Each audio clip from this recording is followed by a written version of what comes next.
আমরা পরিষ্কার বুঝতে পেরেছি মোদি আরেকটি নতুন খেলায় মেতে উঠেছে। আমরা পরিষ্কার কণ্ঠে ভারতীয় অপশাসনকে স্পষ্টভাবে জানিয়ে দিতে চাই, অতি বাড়াবাড়ি আপনাদের জন্য কোনো কল্যাণ বয়ে আনবে না, আপনাদের জন্য অপেক্ষা করতেছে ধ্বংস। আপনারা আমাদের পানি বন্ধ করেছিলেন, আমরা আপনাদের দাসত্ব স্বীকার করেছিলাম বলে, কিন্তু পাকিস্তানের পানি আপনি বন্ধ করতে পারবেন না, কারণ তারা দাসত্ব স্বীকার করে না। আমরা পরিষ্কার ভাবে বলতে চাই, হয়তো খোনাখুনি রক্তারক্তির চেষ্টা করবেন না, কেউ বসে থাকবে না। বিশ্ব মুসলিমরা এক না হলেও আপনার দেশের যে মুসলমানরা আছে তারা কি আপনার প্রতি খুশি?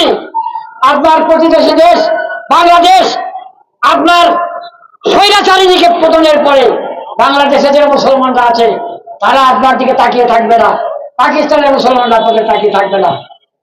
আপনাকে এখনো সময় আছে, আপনি এইসব বাজে ফন্দি ফিকির বাদ দিয়ে বিশ্ব শান্তি প্রতিষ্ঠায় মগ্ন হন, অন্যথায় আপনার জন্য বিশাল ক্ষতির সম্ভাবনা হবে। আপনার বৃহৎ ভারত টুকরো টুকরো হয়ে যাবে।